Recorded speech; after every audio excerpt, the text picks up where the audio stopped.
What's good, y'all? This may be the biggest surprise of the NBA playoffs so far this season, but the Denver Nuggets are currently down 0-2 to the Timberwolves. The Timberwolves are 6-0 in the playoffs. How is this happening? And I'm not asking this in a disrespectful way. The Timberwolves are doing their thing. They're cooking right now. If you asked the most die-hard, biggest Timberwolves fan in the beginning of the season if they think they would be 6-0 going into the playoffs, I guarantee you they would say no. There's just no way they would assume that.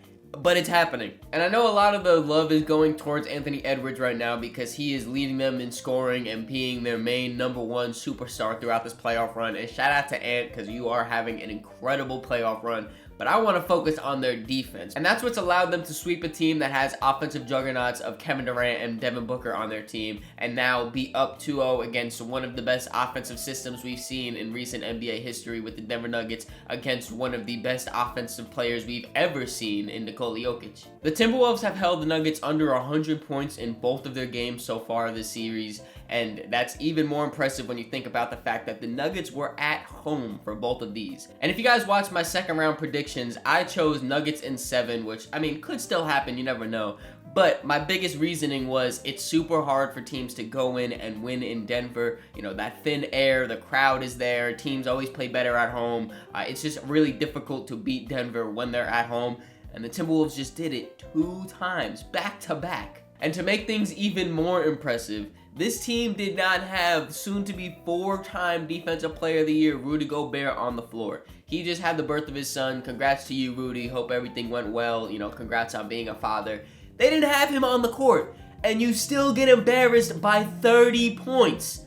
At halftime, the Nuggets were down 30 points. What are we talking about? What are we talking about? And I gotta give a lot of credit to Chris Finch and the coaching staff over there with the Timberwolves because they have gotten this defensive scheme down. They've gotten everyone to buy in. So regardless if Rudy Gobert is there or not, they are still clamping and the best defense in the league. Yo, NBA, I've never done something like this before. Please do not strike me. It's for the love there. Let me know if you guys want me to use more clips in my videos. Hopefully the NBA doesn't just smite me for using that. I love you, NBA. Please do not. And I know that was just one clip, but that was literally what it was like all night long. I mentioned in that clip there was another clip. Jamal Murray was being guarded by Nickeil Alexander-Walker, and Nickeil was in his stance laughing in his face like, yeah, we're here. I'm clamping your ass.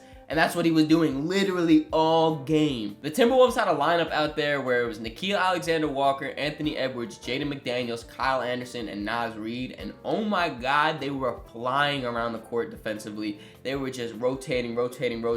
Everyone there had length. Everyone knew what they were supposed to be doing in the defensive scheme. They were closing out hard, but also, containing everyone.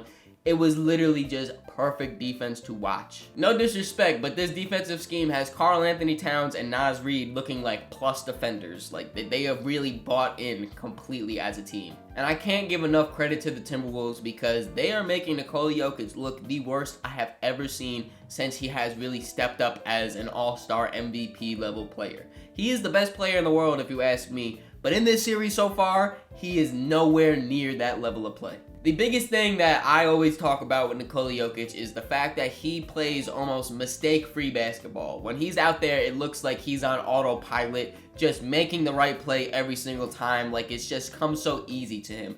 It has not been the case like that so far in this series. In the first game, he had 7 turnovers. In this game, he had 4 turnovers. The 4, he definitely cleaned it up a little bit in this second game. Again, no Rudy Gobert there.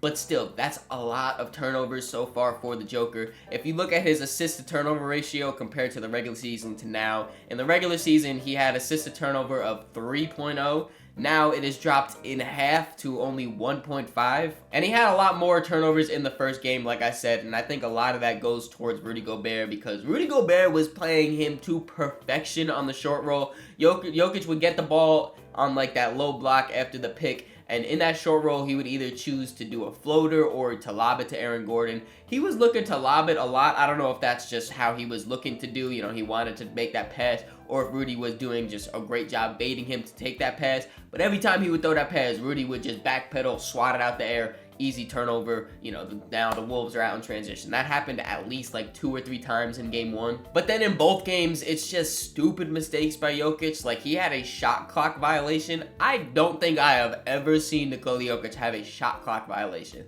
That just doesn't seem very Jokic-like to me. There was another play where, you know, him and Aaron Gordon have some of the best chemistry in the entire NBA. Aaron Gordon cuts to the basket. Jokic kicks it out to where Gordon was right before he cut. Turnover right there. Like it's the little things like that that just make me think, like, what is going on with Jokic? All around, Jokic just seems to be rushed by this Timberwolves defense, and he's not able to slow it down to the pace he likes to play at. Like I said, he normally looks like he's on autopilot, on easy mode, just kind of coasting through this. But he looks like he's thinking a lot in this series. Even when you look at his efficiency when shooting the ball, usually he's a guy that's going to shoot at least 50% from the field, maybe even 60, sometimes miss 1 or 2 shots on the night. In game 1, he shot 44% from the field. In game 2, he shot 39% from the field. That is not like Jokic. In game 1, he allowed the Timberwolves to make him take 9 threes. I don't care how you're being played on defense, Jokic. Do not shoot 9 threes in a game. Do not shoot 9 threes in a playoff game. You have to get to the basket. You are one of the most unstoppable hook shot, float, flip shots, whatever you want to call it. That move is super unstoppable in the game, and you're just bailing the defense out by taking 9 threes? Are you kidding me? Another guy we have to talk about is Jamal Murray, who is regarded as one of the best playoff risers in the NBA, rightfully so. Last season, you know, he was an incredibly big part of why the Denver Nuggets won their championship, and you cannot take that away from him. Shout out to Jamal.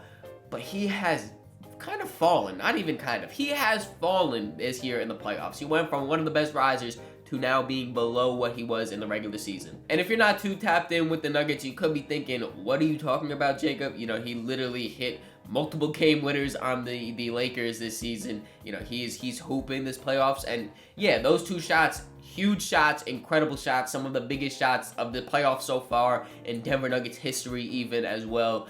But if you take those 2 away, he's having a really bad playoffs. So far in the playoffs, Jamal is averaging 20 points, which is about the same as he was in the regular season, 5 rebounds, 6 assists, while shooting 38% from the field and 29% from 3. If your second option is struggling to score this much, you're gonna have a problem. If your second and your first option is struggling this much, you're going to have a problem. And it sucks for the Nuggets because their surrounding pieces are pretty much doing what they need to do to win games. You know, in game 1, Michael Porter Jr. went 5 for 7 from 3. He had 20 points, I think like close to double-digit rebounds as well. You know, you should be winning those games.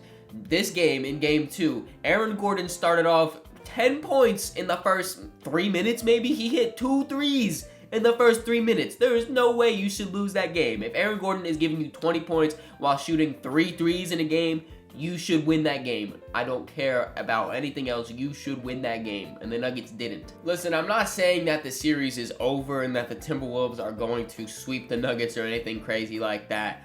But I definitely gotta say that Nikola Jokic, you need to step up your game if you want to get out the series. Jamal Murray, you need to step up your game if you want to get out of the series. Michael Malone, you need to get these guys together, rally the troops, and get them to win at least 1, maybe even 2 games in Minnesota right now. This needs to happen, or else it's looking very slow for you guys. What do you guys think, though? Is this series over? Do the Timberwolves, are they booking it to the Western Conference Finals? I don't know for sure. One thing I can tell you, though, is the Timberwolves have been the biggest surprise for me this playoffs. They are absolutely incredible. Hope you guys enjoyed this video. If you did, make sure you leave it a like, subscribe so you don't miss the next one. In the description, there's links to all my social medias, so make sure you follow me on all those to keep up to date with me. Catch ya.